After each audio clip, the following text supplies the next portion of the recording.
Hello everyone. आज हम लोग इलेक्ट्रोस्टैटिक्स को आगे बढ़ाते हुए लेक्चर 22 करेंगे।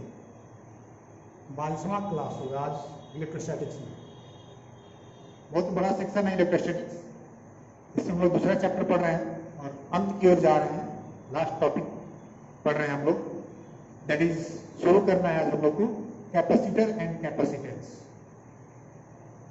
इसके पहले हम लोग पोटेंशियल की बात कर रहे थे। आज हम लोग बात करेंगे कैपेसिटर एंड कैपेसिटेंस। ये दोनों अलग अलग वर्ड्स हैं। The capacitor is a device and capacitance is its capacity. ये कैसा डिवाइस है? डिवाइस है तो बनाया जाता होगा। कैसे बनाया जाता है? तो ये जानने के पहले, कैपेसिटर जानने के पहले हम देखेंगे कि हम लोग मेटल से बनाते हैं। तो कैपेसिटर पढ़ने के पहले हम लोग मटेरियल्स के बारे में पढ़ेंगे, क्लासिफिकेशन ऑफ मटेरियल्स। जितने भी मटेरियल्स हैं उसको ब्रॉडली हम लोग दो भाग में बांटते हैं, कंडक्टर एंड इंसुलेटर। उसके बीच की एक कड़ी होती है जिसको हम लोग सेमी कंडक्टर कहते हैं। आजकल तो सुपर कंडक्टर के बारे में भी बात करते हैं, बट उतना भी हम बात नहीं करेंगे। जब मॉडर्न फिजिक्स में आएंगे तो सबकी बात करेंगे। यहां पर बात करेंगे कंडक्टर एंड इंसुलेटर। तो कैपेसिटर और कैपेसिटेंस पढ़ने के पहले हम लोग कंडक्टर और इंसुलेटर के बारे में बात करेंगे। कंडक्टर क्या होता है? Conductor is the material which can conduct electricity, conduct charge. Flow of charge is called electricity. जो चार्ज को कंडक्ट करा सकता है that is called conductor. अब कोई मटेरियल, कोई सब्सटेंस चार्ज को कंडक्ट क्यों करा पाएगा? चार्ज कंडक्ट कौन करता है? चार्ज को कैरी कौन करता है? तो चार्ज को कैरी करने के लिए डिफरेंट मटेरियल्स में डिफरेंट रिस्पॉन्सिबिलिटीज होती हैं, अलग अलग चीजें जो होती हैं वो कंडक्ट कराती हैं। तो जनरली हम लोग बात करेंगे electrons. Electrons is responsible to conduct the electricity. ऐसे होल्स भी होते हैं। जब हम लोग आएंगे सेमी कंडक्टर की बात करेंगे वहां पर होल्स की बात करेंगे। Holes means vacancy of electrons, वहां आएंगे तो बात करेंगे। और एक और होता है आयंस। आयंस अब कौन कहाँ होता है? इलेक्ट्रॉन जो होते हैं मेटल्स में होते हैं। मेटल्स में अगर चार्ज कैरी हो रहा है, करंट फ्लो कर रहा है due to cause of flow of electrons, electrons के फ्लो के कारण। सेमीकंडक्टर में दोनों होते हैं, इलेक्ट्रॉन्स और होल्स, दोनों के कारण करंट फ्लो होता है। और आयंस, आयंस में सब इलेक्ट्रोलाइट्स कर सकते हैं। इलेक्ट्रोलाइट्स में ions is responsible to flow the current, flow the charge. ठीक है, फिर उतना नहीं बात करेंगे। हम बात करेंगे इलेक्ट्रॉन्स, मेटल्स, मतलब कंडक्टर और इंसुलेटर। तो आखिर मेटल्स में क्या है कि करंट फ्लो हो रहा है? क्या इंसुलेटर में इलेक्ट्रॉन नहीं है? हमने आपसे बताया कि electron is the responsible to flow the charge inside the conductors. तो क्या इंसुलेटर में इलेक्ट्रॉन्स नहीं है? क्योंकि दुनिया की कोई भी ऐसी चीज नहीं है जिसमें इलेक्ट्रॉन और प्रोटॉन्स नहीं है। ये फंडामेंटल बिल्डिंग ब्लॉक्स हैं, फंडामेंटल पार्टिकल्स हैं, इन्हीं से सब चीज बना हुआ है। तो क्या इसका मतलब ये है कि सारे electrons, all electrons are not responsible to flow the charge, flow the current. मतलब कुछ ही इलेक्ट्रॉन्स होंगे जिनके कारण करंट फ्लो होता है। उनको बैलेंस इलेक्ट्रॉन कहते हैं, फ्री इलेक्ट्रॉन्स कहते हैं। बैलेंस इलेक्ट्रॉन्स वर्ड हम यूज करेंगे, केमिस्ट्री में पढ़ते हैं। यहां पर हम बात करेंगे free electrons, electrons in outermost orbits. तो जो फ्री इलेक्ट्रॉन्स होते हैं they are responsible to flow the charge. तो कॉम्बिनेशन अरेंजमेंट के अनुसार मेटल्स जो होते हैं, कंडक्टर्स जो होते हैं, उनमें बहुत सारे फ्री इलेक्ट्रॉन्स होते हैं और वो चार्ज को फ्लो कराते हैं। On the other hand, insulators had not sufficient number of free electrons, या कह लीजिए negligible numbers of free electrons, उसमें free electrons न के बराबर होते हैं और वो चार्ज कैरी नहीं कर पाते। यहाँ पर एक चीज और हम चर्चा करेंगे, इंसुलेटर का एक और पार्ट होता है, उसमें एक अलग क्वालिटी होती है जिसको वो डाइलेक्ट्रिक्स करते हैं।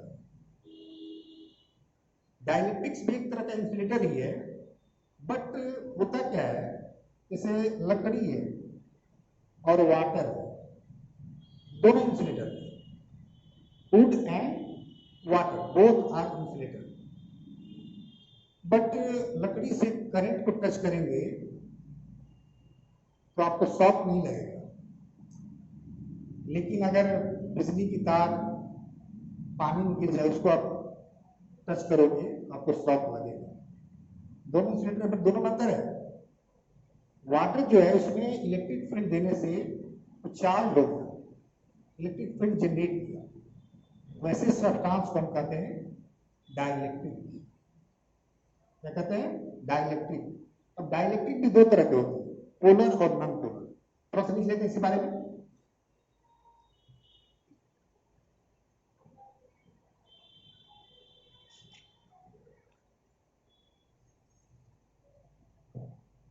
तो हम लोग बात कर रहे थे कि मटेरियल्स के बारे में, कैपेसिटर एंड कैपेसिटेंस पढ़ने के लिए थोड़ा सा मटेरियल्स के बारे में जान लेते हैं। तो हमने कहा कि मटेरियल्स ब्रॉडली दो तरह के होंगे, कंडक्टर और इंसुलेटर। कंडक्टर का मतलब हुआ, हमने लिख दिया यहाँ पर, मटेरियल्स या those materials which can conduct electricity due to, क्यों कंडक्ट करा सकता है? Due to presence of free electrons are called conductors. वैसे मटेरियल्स जिनमें फ्री इलेक्ट्रॉन के कारण इलेक्ट्रिसिटी को कंडक्ट करा सकता है वो क्या कहलाएगा? कंडक्टर कहलाएगा। जैसे मेटल्स, मेटल्स में फ्री इलेक्ट्रॉन्स होते हैं और इलेक्ट्रिसिटी के गुड कंडक्टर होते हैं। Insulators, materials which is not able to conduct electricity, तो सक्षम नहीं होता है इलेक्ट्रिसिटी को कंडक्ट कराने में, due to negligible presence of free electrons. उसमें फ्री इलेक्ट्रॉन्स जो होते हैं ऑलमोस्ट नेग्लिजिबल होते हैं, नहीं के बराबर होते हैं, आर कॉल्ड इंसुलेटर्स। वैसे मटेरियल्स को क्या कहेंगे? इंसुलेटर्स कहेंगे। ठीक है। As rubber, glass, wood, mica, granite, बहुत सारे हैं, ये सब क्या कहलाएंगे? इंसुलेटर्स कहलाएंगे। अब इंसुलेटर में भी कुछ ऐसे सब्सटेंस होते हैं जिनको हम डाइलेक्ट्रिक्स कहते हैं। डाइलेक्ट्रिक्स और इंसुलेटर में क्या अंतर है? डाइलेक्ट्रिक भी एक इंसुलेटर ही है, लेकिन क्या होता है कि जब किसी डाइलेक्ट्रिक को इलेक्ट्रिक फील्ड में रखेंगे या उसके क्रॉस इलेक्ट्रिक फील्ड सप्लाई करेंगे, उसके सरफेस पर इंड्यूस्ड चार्ज प्रोड्यूस हो जाएगा। जैसे लकड़ी है, लकड़ी को फील्ड में रखो या कहीं रखो या वायर से जोड़ दो, कोई चार्ज उसमें प्रोड्यूस नहीं होगा। लेकिन वाटर है, ग्लास है, रबर है, इसपे तो हल्के चार्ज जो है इंड्यूस्ड हो जाएंगे, feebly induced charge be produced on the surface of those materials. वैसे मटेरियल्स पर फीबली चार्ज प्रोड्यूस हो जाते हैं। कैसे चार्ज? इसको इंड्यूस्ड चार्ज कहते हैं। ठीक है। जैसे glass, rubber, mica, H2O, water, N2O, O2, Cl2, N2, ये सब बहुत सारे हैं, इनको क्या कहते हैं? डाइलेक्ट्रिक्स कहते हैं। ठीक है। अब डाइलेक्ट्रिक्स भी दो तरह के होते हैं। डाइलेक्ट्रिक्स जो होते हैं दो तरह के होते हैं, बस देख लेते हैं।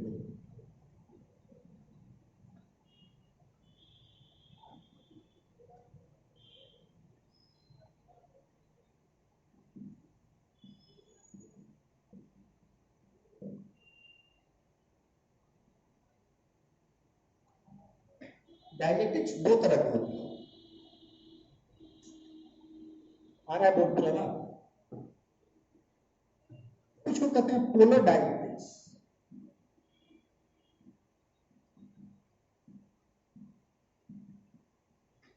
And non polar.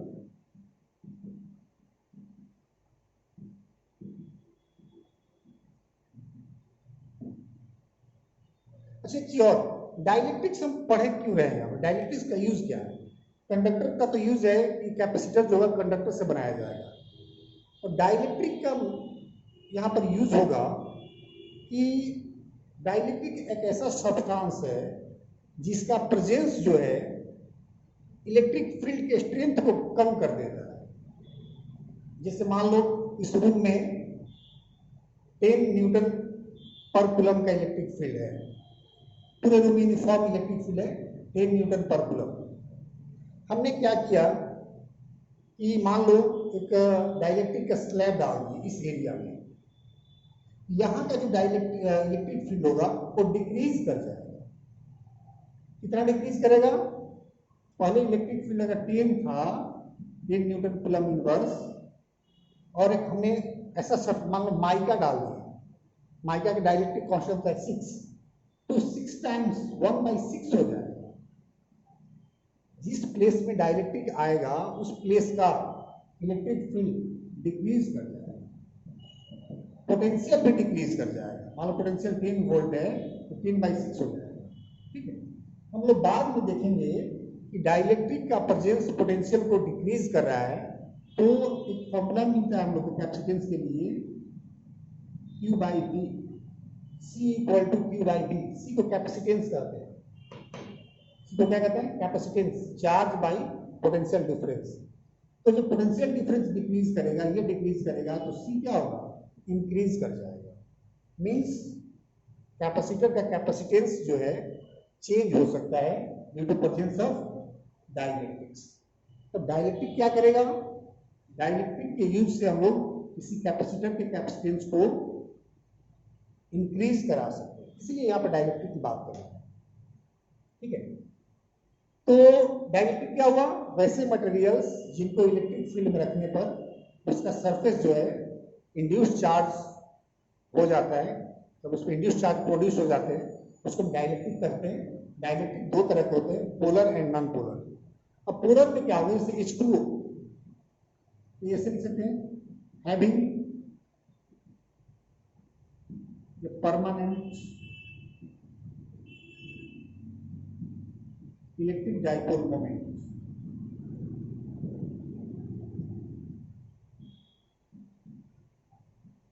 इसका मतलब क्या होगा? जैसे H2O, इसमें क्या होता है ना, पॉजिटिव चार्ज नेगेटिव चार्ज दोनों है, तो ऐसे सब्सटेंस में सारे पॉजिटिव एक साथ होंगे, सारे नेगेटिव अलग पॉइंट होंगे। मतलब सारे पॉजिटिव और सारे नेगेटिव अलग अलग पॉइंट्स पे होंगे। जितना पॉजिटिव चार्ज होगा उतना नेगेटिव चार्ज होगा, मतलब +Q और -Q। ये क्या बना है? डाइपोल बना। ये ऑलवेज एग्जिस्ट करेगा। H2O में एक डाइपोल मोमेंट ऑलवेज एग्जिस्ट करेगा। इसको क्या कहेंगे? Polar dielectrics. नॉन पोलर में क्या होगा? इसमें परमानेंट डाइलेक्ट्रिक नहीं होगा।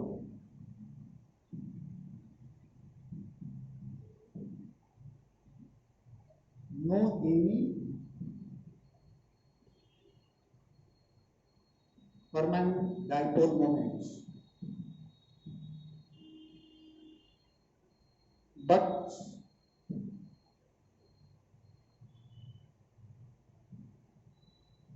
a dipole moment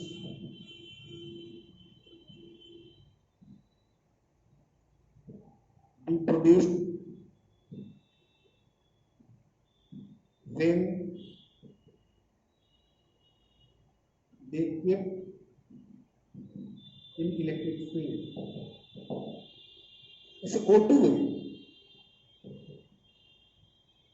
इसमें सारे पॉजिटिव सारे नेगेटिव एक ही पॉइंट पर होंगे, इसमें परमानेंट डाइपोल नहीं होगा। दिख रहा है?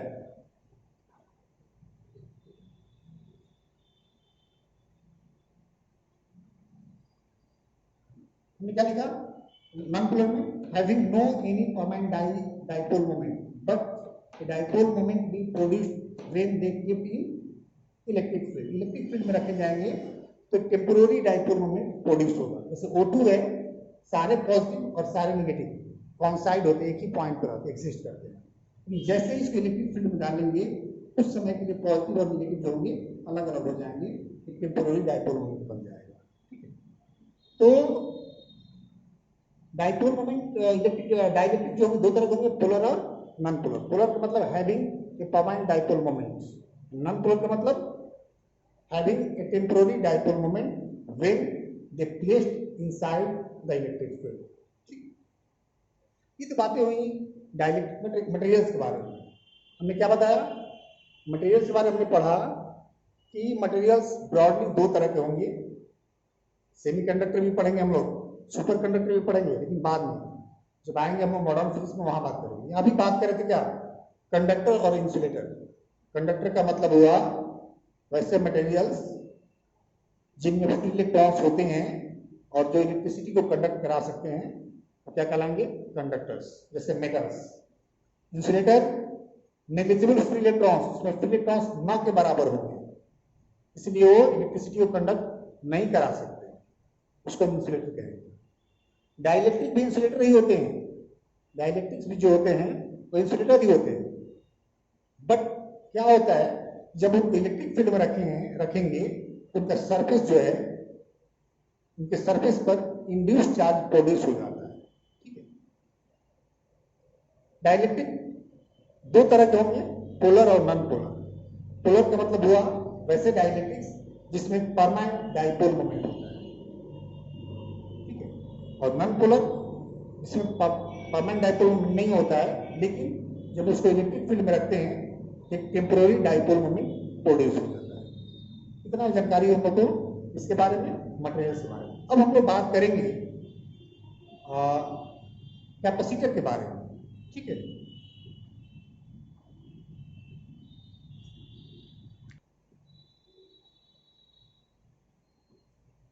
हम बात करेंगे कैपेसिटर के बारे में। कैपेसिटर क्या पढ़ना यहीं से, जस्ट फॉर नॉलेज मैंने आपको कंडक्टर इंसुलेटर बताया, डाइलेक्ट्रिक बताया, डाइलेक्ट्रिक का यूज होगा आगे चलकर। अब हम बात करें कैपेसिटर के बारे में। कैपेसिटर क्या है? एक डिवाइस है। आपने देखा है कैपेसिटर, उसका कमर्शियल नेम जो होता है कंडक्टर होता है, या ये कह सकते हो कि कंडेंसर।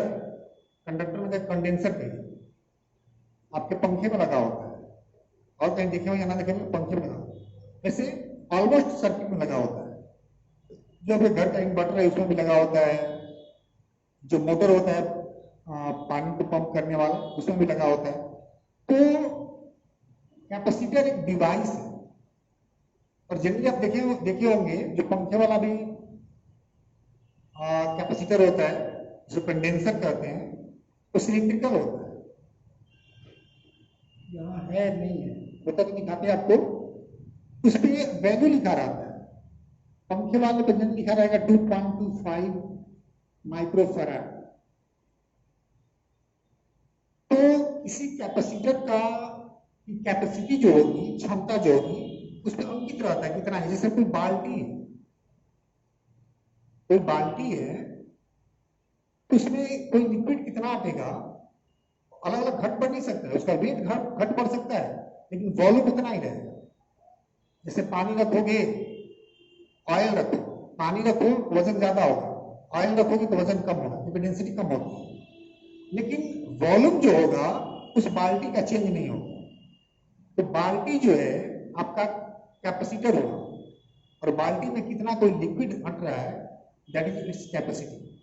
ठीक है, तो वैसे कैपेसिटर जो है वो भी एक डिवाइस है। जैसे बाल्टी जनरली लिक्विड को, पानी को कंटेन करने का एक कंटेनर है, वैसे ही कैपेसिटर जो है इलेक्ट्रिक चार्ज को कंटेन करने का, स्टोर करने का एक डिवाइस है। ठीक है, हमने लिखा है यहाँ पर, capacitor is an electric device used to store electric energy in form of charge. Charge के रूप में इलेक्ट्रिक एनर्जी को स्टोर कर देता है। वैसे आप यहाँ तो नहीं है, कैपेसिटर होता दिखाते, उसमें दो टर्मिनल होते हैं।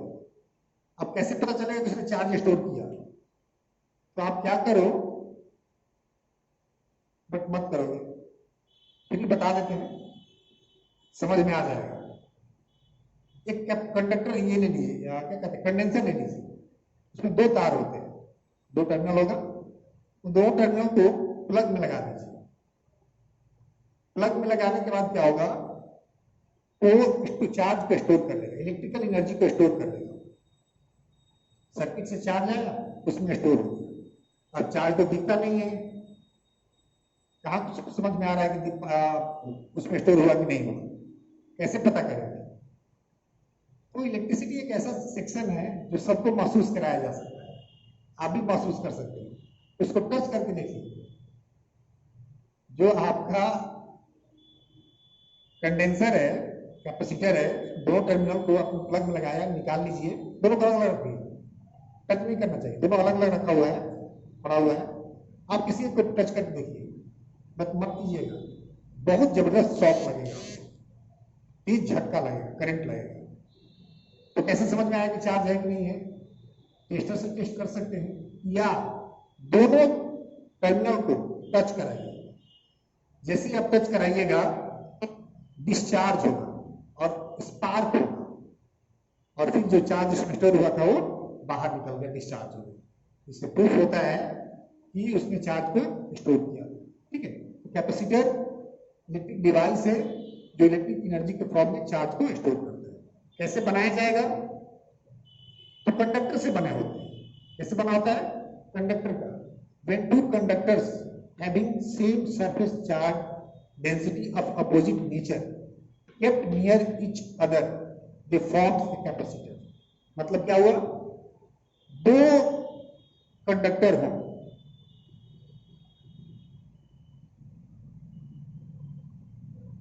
एक कंडक्टर, ये भी एक कंडक्टर, दोनों का सेम क्या है? Density, plus sigma minus sigma. तो इस पर प्लस चार्ज है, इस पर माइनस चार्ज, एक दूसरे से कुछ सेपरेट अलग रखे हुए। ये जो कॉम्बिनेशन कहलाएगा, दैट इज कॉल्ड कैपेसिटर। ये हमारा एक कैपेसिटर कहलाएगा। और एक नहीं, दोनों मिलने के बाद कैपेसिटर बनेगा। एक कंडक्टर कैपेसिटर नहीं बनाएगा, दोनों, क्योंकि हमको पोटेंशियल डिफरेंस होता है क्या, आगे बात करते हैं। अब क्या करेंगे कि कैसे पॉजिटिव नेगेटिव चार्ज आए, इसको सप्लाई से जोड़ेंगे, इसको पॉजिटिव टर्मिनल से, इसको नेगेटिव टर्मिनल से। जैसे से चार्ज देंगे तो चार्ज इस पर बढ़ेगा, इस पर पॉजिटिव चार्ज बढ़ेगा, इस पर नेगेटिव चार्ज बढ़ेगा, दोनों के बीच का पोटेंशियल भी बढ़ेगा। अब कैसे? मान लो आपने 5 कूलम चार्ज दिया, इस पे 2 वोल्ट आया पोटेंशियल। किसी भी सरफेस कंडक्टर को चार्ज देंगे, उसे सरफेस पोटेंशियल होगा, जानते हैं ना ये बात, 1/4 pi epsilon q by r square, q by r से निकालते हैं हम लोग। तो किसी कंडक्टर को चार्ज देंगे, उसका पोटेंशियल होगा, 5 कूलम आपने चार्ज दिया, पोटेंशियल होगा 2 वोल्ट। इस पर पॉजिटिव 5 था, बस 5 कूलम, इसको -5 कूलम होगा, इसका कितना होगा? -2 वोल्ट। अब हमने इसको 10 कर दिया, 10 कूलम, इसको कितना? -10 कूलम पोटेंशियल हो जाए। अभी इसका पोटेंशियल डिफरेंस कितना है? इसका पोटेंशियल 2 वोल्ट, इसका -2 वोल्ट, डिफरेंस कितना होगा? 2 माइनस -2, 4 वोल्ट। जब 5 कूलम चार्ज दिए थे, उनके बीच का पोटेंशियल डिफरेंस कितना था? 4 वोल्ट। एक डाटा से समझा रहे हैं आपको। जब हम चार्ज को डबल कर दिया, पोटेंशियल भी डबल हो जाएगा, ये हो जाएगा 4 वोल्ट, ये हो जाएगा -4 वोल्ट। अब डिफरेंस कितना हो जाएगा? 4 -4, 8 वोल्ट। आपने क्या देखा? चार्ज को डबल किए, पोटेंशियल डिफरेंस भी डबल हो गया। किसी कैपेसिटर को जो हम चार्ज दे रहे हैं, चार्ज को हमने डबल किया, उसका कैपेसिटेंस भी डबल, सॉरी, पोटेंशियल डिफरेंस भी डबल हो गया। मींस ये कह सकते हो कि पोटेंशियल डिफरेंस जो है चार्ज के डायरेक्टली प्रोपोर्शनल है। पोटेंशियल डिफरेंस चार्ज के डायरेक्टली प्रोपोर्शनल, जितना अधिक चार्ज देंगे उतना अधिक पोटेंशियल डिफरेंस जनरेट होगा। तो this is the principle of capacitor. Capacitor का सिद्धांत क्या? पोटेंशियल डिफरेंस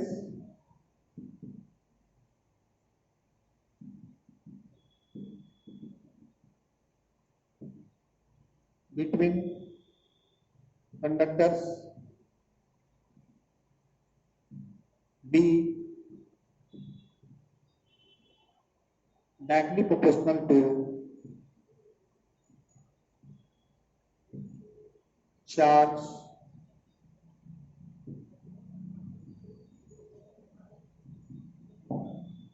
पोटेंशियल डिफरेंस किस पे डिपेंड कर रहा है? चार्ज सप्लाई पर। मतलब V जो होगा इस पर डिपेंड कर रहा है Q पर। दोनों वेरिएबल है, ये इंडिपेंडेंट वेरिएबल है, जितना बढ़ाएंगे उसके अनुसार बढ़ेगा, एक दूसरे के प्रोपोर्शनल है। चार्ज प्रोपोर्शनल मतलब पोटेंशियल किस पे डिपेंड कर रहा है? चार्ज पर। प्रोपोर्शनलिटी साइन लगाएंगे तो कांस्टेंट लेते हैं C V। यहां पर ये जो C है इसको हम लोग कांस्टेंट कहते हैं और इस कांस्टेंट का नाम होता है कैपेसिटेंस। क्या नाम देते हैं? कैपेसिटेंस।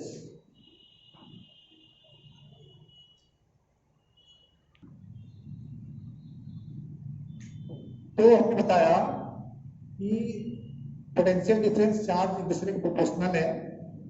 प्रोपोर्शनलिटी साइन लगाएंगे तो कांस्टेंट देंगे।